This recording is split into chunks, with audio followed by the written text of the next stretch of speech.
Please note, we would like to make it very clear, we are totally against the form of discipline described in the articles and accounts being used on minors and non-consenting adults. Although some of these accounts are fictional, and others may be an exaggerated reality, none of them are too far from the truth of what really happened back in those days. Acquired skill in using the cane. I remembered an occasion when a classmate used the expression "he can't aim." I imagine he was talking about a visit to the headmaster, though I don't recall him being in distress, so the visit might have been some days earlier. The incident took place in 1964, I think. It's strange, because our head had plenty of experience, though I don't think he used the cane particularly frequently. But compare this with an incident mentioned in the autobiography of the actor David Niven, The Moon's a Balloon, when Niven recalled getting 12 strokes of the cane at Stowe School for cheating in a public examination. This was in the 1920s. I no longer have the book to give exact quotes, but I recall phrases like "his beatings were rare but legendary," and "when the damage was inspected that night, good shooting and a 2-inch group." Well, given that there was a period in history when the use of a cane by teachers and head teachers was both permitted and expected, how did they acquire the skill? It certainly is a skill. The length of a cane, possibly up to 3 feet long, makes it difficult to control, and the more flexible it is, the more risk of additional lateral movement of the tip. And yet accuracy is important to ensure that the strokes land on the fleshy part of the buttocks, rather than on the backs of the thighs, or even worse, on the base of the spine. Of course, a similar comment would apply when using a cane on the hand. I'll take advantage of these parentheses to recall an occasion, I think in the mid-80s, when I was with a crowd of people late one night and we decided to have an impromptu discussion about school CP. This was one of the 3 occasions when I'd heard a woman say that she had been caned at school. But more relevant to the present topic is that we were in Scotland at the time, and a young Scottish teacher told us that the first time that she tried to belt someone, on the hand of course, she missed completely. So, how was the skill acquired?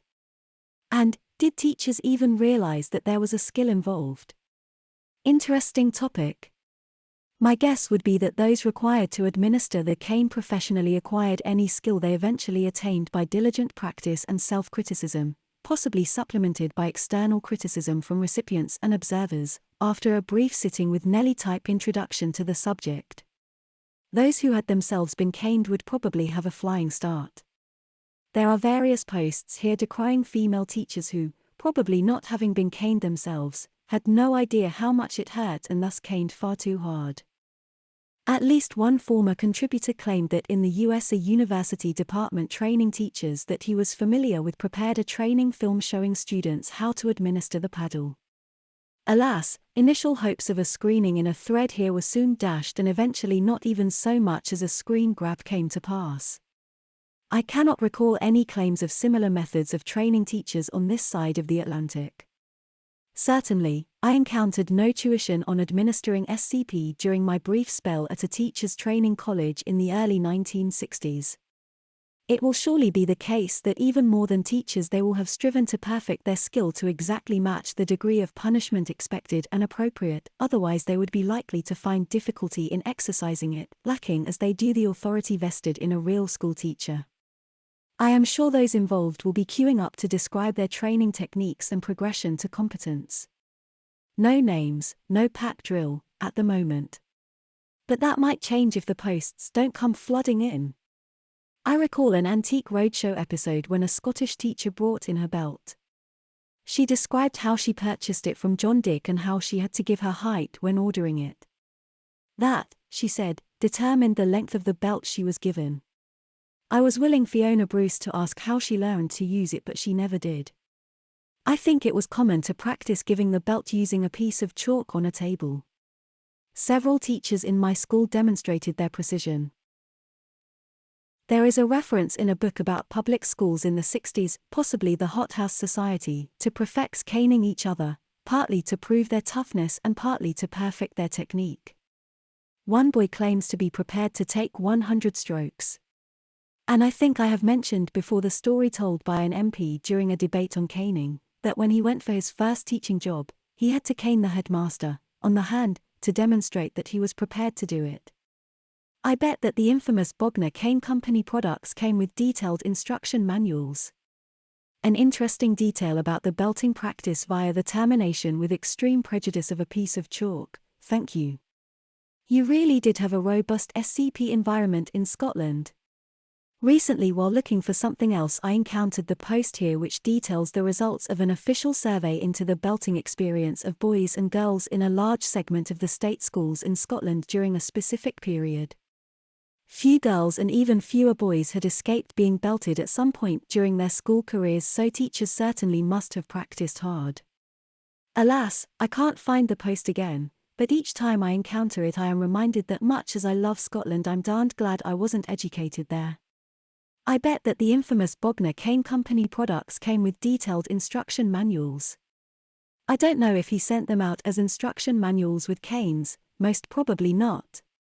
However, some of the pamphlets produced by Eric Wildman of the Bogner Cane Company, such as Punishment Posture for Girls and Modern Miss Delinquent, were allegedly impounded and destroyed by the authorities, and out with a few in private hands survived only as official record copies held in the suppressed safe of the British Library where nobody was allowed to read them.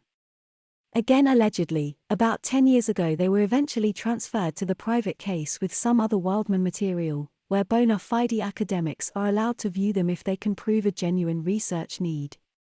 Some discussion on the subject in this forum, but we've had enough links to old posts for today. What fearful punitive implements those tawses were, especially as full-bore strokes with the taws starting back over the teacher's shoulder were often used. 3 on each hand must have brought tears to the eyes quite literally. And as for the Scottish local jurisdictions where the taws was used as an alternative to the birch for JCP, of which there were a few, being stretched out on the birching table for 12 strokes from a burly policeman must have been a strong disincentive to future misbehavior. People vary greatly in their ability to perform physical actions. I am poorly coordinated and slow to master new activities, but have on several occasions impressed with my boulder hopping and potato peeling skills attained by after very extensive practice. I have noticed babies learn to walk, child neighbors spend many hours over many weeks practicing tennis, skateboarding, and other activities. Then there was an extremely athletic young man who specialized in the decathlon, who was and is immediately universally good at everything. I expect the same applies to CP. Some will be natural, some will become competent with practice, and some will be and will remain inept. Too much focus on hitting hard does affect accuracy.